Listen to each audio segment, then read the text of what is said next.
আসসালামু আলাইকুম, কেমন আছেন সবাই? আশা করি ভালো আছেন। আমিও ভালো আছি। আজকে আমি রান্না করব পোয়া মাছ। পোয়া মাছগুলো আমার হাজবেন্ড নিয়ে এসেছে নদীর পাড় থেকে। নদীর পাড়ে ওইখানে জেলেরা মাছ ধরে, আমাদের নদী কাছেই। সেজন্য তাই সকালবেলা উঠে নদীর কাছে গেছে, ওখান থেকে মাছগুলো নিয়ে আসছে। আমি আবার সকালবেলায় কেটে নিয়েছি, কেটে নিয়ে এখন রান্না করতেছি। আমরা আবার ভাজা মাছ ছাড়া খাই না। আমার বিশেষ করে আমার ছেলে মেয়ে খায় না, সেজন্য আমি ভুনা করব।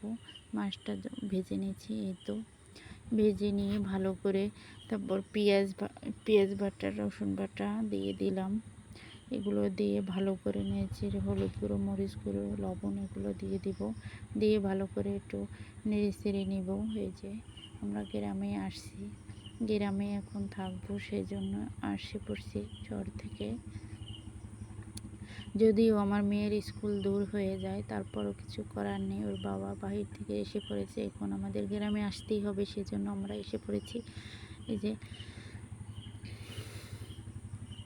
রান্না করছি। গ্রামের বাড়ি আমার ভালোই লাগে, কিন্তু আমার ছেলে মেয়ের ভালো লাগে না, তারা পছন্দ করে না। তারপরও কি করার, আসতেই হচ্ছে। তো মাছটা দিয়ে দিলাম ঝোলের ভিতরে দিয়ে দিব। তারপর অনেকক্ষণ রান্না করা হয়ে গেছে প্রায়। এখন আমি একটু ধনেপাতা দিয়ে দেব, আমাদের উঠানের ধনেপাতা এগুলো। আপনারা যদি এই ভিডিওটি ভালো লাগে তাহলে লাইক, কমেন্ট, শেয়ার অবশ্যই ফলো দিয়ে রাখবেন। ভিডিওটি আমি ঢেলে নিয়েছি। আল্লাহ হাফেজ।